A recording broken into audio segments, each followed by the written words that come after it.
Next હવે જે છે એક કેપિટલ ગેઇન ટેક્સ માટે ખાસ કરીને એક તમારી સાથે ચર્ચા કરીએ, કારણ કે એક સારા ટેક્સથી આપણે જાણીએ છીએ કે દેશમાં એક વધતા ઇક્વિટી કલ્ટને વધારે આપણે એક પ્રોત્સાહન આપી શકીએ છીએ. અને એક જે રીતે આપણે હેમાંગ સર સાથે પણ ચર્ચા કરી હતી કે લોંગ ટર્મ કેપિટલ ગેઇન 0 હતું ત્યારે એસટીટી આવ્યું, અને હવે એની સાથે લોંગ ટર્મ કેપિટલ ગેઇન્સ અને એસટીટી બંને જે છે અહીંયા ક્યાંક ને ક્યાંક એક જે રાહતને એક સમાચારની એક આપણે રાહ જોઈ રહ્યા છીએ. કઈ રીતે આ જાહેરાત તમે જોઈ રહ્યા છો કે આની અસર? તો ચાંદની એમાં થયું શું છે કે ધ અનઇન્ટેન્ડેડ કોન્સિક્વન્સીસ એ થયા કે પહેલે લોંગ ટર્મ કેપિટલ 0 હતું અને શોર્ટ ટર્મ હતું 10%. તો it was making lot of sense કે તમે લોંગ ટર્મ ઇન્વેસ્ટર્સ બનો. હવે ડિફરન્સ બિટવીન લોંગ ટર્મ અને શોર્ટ ટર્મ ખાલી 5% છે. તમે શોર્ટ ટર્મ એક વર્ષની નીચે હોય તો 15% આપો અને લોંગ ટર્મ હોય તો તમે 10% આપો. અનફોર્ચ્યુનેટલી કન્ટ્રીમાં લોકોને આ જે ડિફરન્સ ઇઝ સો સ્મોલ કે લોકો હવે લોંગ ટર્મ વિચારવાનું જ ભૂલી ગયા, બધા શોર્ટ ટર્મ બની ગયા છે. I think is unintended consequences and I think that needs to be corrected very significantly. Otherwise શું થશે, હિન્દુસ્તાનમાં સ્પેક્યુલેટર વધશે, ટ્રેડર્સ વધશે, ઇન્વેસ્ટર્સ વધશે નહીં. ઇન્વેસ્ટર્સ ન હોય તો માર્કેટ તકલીફની વાત છે. તો રિલીફની વાત તો છોડી દો ચાંદી. મને લાગે છે કે આ બજેટમાં કદાચ તમને કોઈ હાર્ડ મેઝર્સ જોવા મળશે લોંગ ટર્મ કેપિટલ ગેઇનના પણ, શોર્ટ ટર્મના પણ. શોર્ટ ટર્મમાં કદાચ તમે પર્સનલ ઇન્કમ ટેક્સ લેવલ પર આવી જાય તમારું. લોંગ ટર્મ કદાચ બાકી બધા અસેટ્સ ક્લાસ 2 વર્ષ કે 3 વર્ષ હોય છે to qualify as a long term.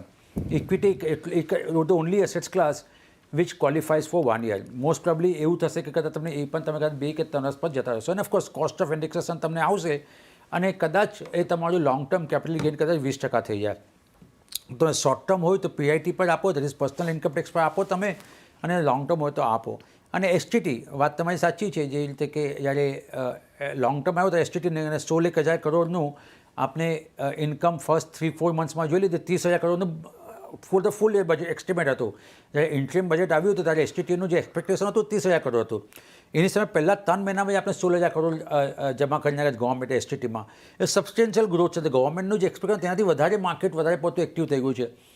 1.5 lakh crore every day એનએસીમાં કેશ વોલ્યુમ થયો. હું એફએનઓ તો વાત પણ નથી કરતો, વિચ ક્લિયરલી શોઝ કે there is a expect this. તો કદાચ government to curb the mindset of a short term investors to take money, to channelize the money through the mutual fund route rather than investors investing on their own, I think they will make a little difficult for the retail investors to invest directly.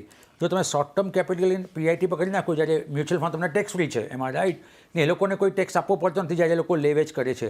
તો તે government thought process will definitely be કે channelise આ money through mutual fund route અને થોડા retail ઇન્વેસ્ટરને થોડા discourage કરો for buying and selling directly, અને તે પણ શોર્ટ ટર્મ માટે. તો ઇનકેસ જો ન આવ્યું કંઈ કેપિટલ ગેઇન ના આપો તો આઈ થિંક માર્કેટ માટે મોટી રાહત હશે. પણ મારું એવું માનવું છે કદાચ એવું નહીં બને. ગવર્મેન્ટ ડેફિનેટલી આ બજેટમાં કંઈ ને કંઈક તો ટ્વીક કરશે જ કેપિટલ ગેઇનના ઉપર. જી, તો એના પર પણ એક ખાસ ફોકસ છે કેપિટલ ગેઇન પર, ટેક્સ પર કઈ રીતે એક જાહેરાત કરવામાં આવે છે. પ્રી ઓપનિંગ અત્યારે જોઈ રહ્યા છો સ્ક્રીન પર તમે 24,500 આ લેવલ્સ પર ઓલમોસ્ટ એક ફ્લેટ ઓપનિંગ અત્યારે આપણને બજાર બતાવી રહ્યું છે. નિફ્ટીમાં સેન્સેક્સ જોઈએ તો લગભગ 300 અંક આસપાસની એક મજબૂતી સાથેની શરૂઆત છે. ઘણા જ ઇનિશિયલ બિટ્સ છે, હજુ સેટલ થવા માટેનો સમય લેશે. 80,730ના લેવલ્સની આસપાસ સેન્સેક્સ અત્યારે આપણને શરૂઆત બતાવી રહ્યું છે. તો બિટ્સ હજુ સેટલ થશે, થોડો સમય લાગશે. એની સાથે આપણે રૂપિયા ઓપનિંગ પર પણ નજર કરી લઈએ. 2 પૈસાની મજબૂતી સાથે રૂપિયા અત્યારે આપણને ઓપનિંગ બતાવ્યું છે. જે મંડે ક્લોઝ હતો ગઈકાલનો 83.66, એની સામે 83.64 પ્રતિ ડોલર પર અત્યારે આપણને ઓપનિંગ રૂપી પણ બતાવી રહ્યું છે. અને બહુ જ મર્યાદિત રેન્જની એક શરૂઆત બતાવી છે નિફ્ટીએ, અને થોડી ઘણી હવે મજબૂતી તરફ પણ આગળ વધતી આપણે જોઈ રહ્યા છીએ. પ્રી ઓપનિંગ બિટ્સને થોડું સેટલ થવા દઈએ. આગળ વધી આપણા અન્ય એક્સપર્ટ પણ આપણી સાથે જોડાઈ ગયા છે. હવે મોનાક નેટવર્થ કેપિટલ લિમિટેડના અર્પણ શાહ. અર્પણ, ગુડ મોર્નિંગ, સ્વાગત છે આપનું શો પર. અને સમજીએ સૌથી પહેલાં આજના મહત્ત્વના દિવસે માર્કેટને, કારણ કે જે અત્યારે પ્રી ઓપનિંગ બિટ્સ આમ તો સેટલ થઈ રહ્યા છે. તમે જુઓ અત્યારે 24,580-90ની આસપાસ નિફ્ટી જે ઇનિશિયલ બિટ્સ હતા એનાથી થોડી મજબૂતી તરફ આગળ જોઈ રહ્યા છીએ. બજેટ સ્પીચ દરમિયાન તો માર્કેટના એક રિએક્શન પર ફોકસ રહેશે, પરંતુ ગઈકાલે દિગ્ગજ કંપનીઓના પરિણામ બાદનું જે એક નેગેટિવ રિએક્શન અને એચડીએફસી બેંક તરફથી જે સપોર્ટ માર્કેટને એક રિકવરી તરફના કન્ટ્રીબ્યુશનમાં, તમે કઈ રીતે જોઈ રહ્યા છો નિફ્ટી બેંકને? So, good morning, Chandni, and good morning to all. Firstly જે નિફ્ટીમાં ગઈકાલે એક નીજક રિએક્શન આવ્યું હતું બીકોઝ રિલાયન્સમાં એક નેગેટિવ પ્રાઇસ એક્શન હતું, કોટક બેંક, વિપ્રો આ બધામાં નેગેટિવ પ્રાઇસ એક્શન હતું, અને એની સામે એચડીએફસી બેંકે એક સ્ટ્રોંગ સપોર્ટ માર્કેટને પ્રોવાઈડ કર્યો હતો, અને એને કારણે માર્કેટ ફ્લેટ ટેરેટરીમાં 24,500ના લેવલની આસપાસ ક્લોઝ આપવામાં સક્ષમ રહ્યું હતું અને નીચેના લેવલથી તમને રિકવરી પણ આવતી જોવા મળી હતી. જનરલી આપણે લોંગર ટર્મ ટ્રેન્ડની વાત કરીએ તો લોંગર ટર્મ ટ્રેન્ડ હજુ પણ અપસાઇડ પર છે, પરંતુ ઉપરની સાઈડ પર એક્ઝોસ્ટ થતો તમને જોવા મળી રહ્યો છે. ઉપરના લેવલથી તમને વારંવાર વેચવાલી આવતી જોવા મળી રહી છે. Now today's budget may act as a strong trigger for market. Generally અગર આપણે છેલ્લા 4 થી 5 વર્ષમાં જોઈએ તો જ્યારે પણ બજેટ અનાઉન્સ થતું હોય છે તો એમાં કોઈ પણ ટ્રેન્ડ રિવર્સલ નથી થતો. ઇન્સ્ટેડ જે ટ્રેન્ડ માર્કેટમાં જે ચાલી રહ્યો હોય એ જ કન્ટિન્યુ થતો હોય છે અને એ જ રીતે આજના દિવસે પણ હું માર્કેટમાં એ જ રીતનો જ માર્કેટની ટ્રેડિંગ એક્ટિવિટી એક્સપેક્ટ કરી રહ્યો છું કે જે જનરલ ટ્રેન્ડ આપણો અપસાઇડનો છે એ પ્રોબેબલી આજના એક દિવસના મે બી ની જર્ક રિએક્શન પછી તમને અપસાઇડ પર કન્ટિન્યુ થતો જોવા મળી શકે છે. અગર કોઈ નેગેટિવ ન્યૂઝ આવે છે that can act as a strong trigger for market for a correction, but I don't think એવું કોઈ મેજર નેગેટિવ માર્કેટમાં આજના દિવસે બજેટમાં આવી શકે છે એવું મારું માનવું છે. I believe no negative will act as a strong positive for this market because market માં એક જે અનફિનિશ બિઝનેસ ટુવર્ડ્સ 25,000 એ જે બાકી છે એ નેક્સ્ટ થોડા દિવસોમાં તમને આવતું જોવા મળી શકે છે. ઓલ્ધો ટેકનિકલી માર્કેટ ઘણું સ્ટ્રેચ છે, ટેકનિકલી ઓવરબોટ કન્ડિશનમાં છે, પરંતુ હજુ પણ સ્ટ્રોંગ રિવર્સલના સિગ્નલ કોઈ પણ જગ્યાએથી તમને આવી નથી રહ્યા. સો આઈ બિલીવ એકવાર માટે તમને market not immediately today but probably next 4 to 5 ડેઝમાં 24,800 થી 25,000ના લેવલ ટચ કરતું જોવા મળી શકે છે.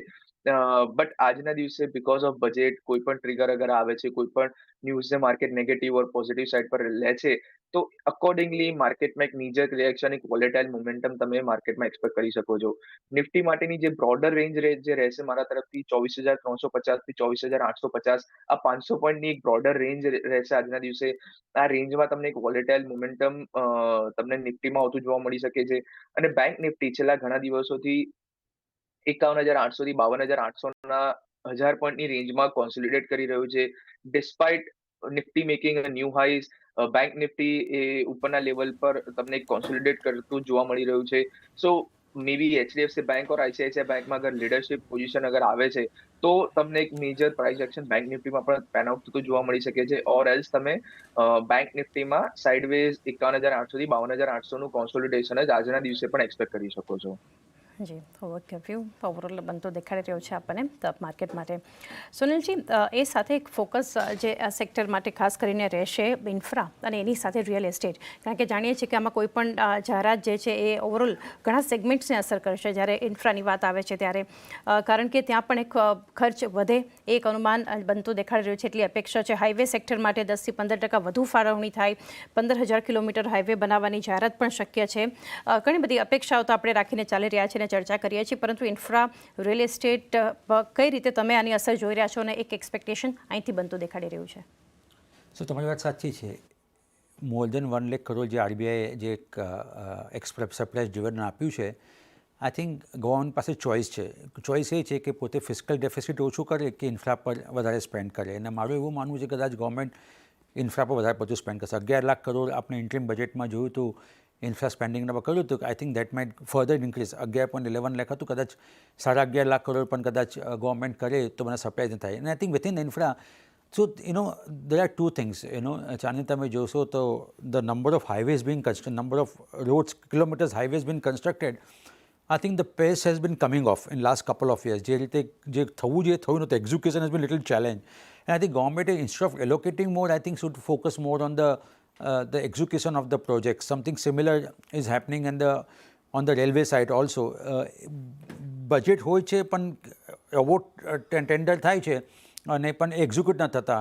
અને ગઈકાલે જ એક હું કોલ સાંભળતો હતો એક લિસ્ટેડ કંપનીનું જે પોતે રેલવેમાં છે અને કહેતી હતી કે અમે કામ કરવા માંગીએ છીએ રેલવેના પ્રોજેક્ટના પર, પણ તમે રેલવે લાઇનના જ બંધ કરવા માંગતા, તમે કામ કેવી રીતે કરીએ?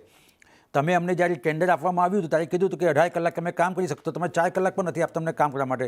તમે પ્રોજેક્ટ કેવી રીતે કમ્પ્લીટ કરે? અને પ્રોજેક્ટ કમ્પ્લીટ ન કરે તો this a delay that is happening. So I think these are the challenges that government has to really, so one is the allocation of fund and second thing, તમે એને કેવી રીતે execute કરી શકો છો. I think somewhere that efficiency has to really come in.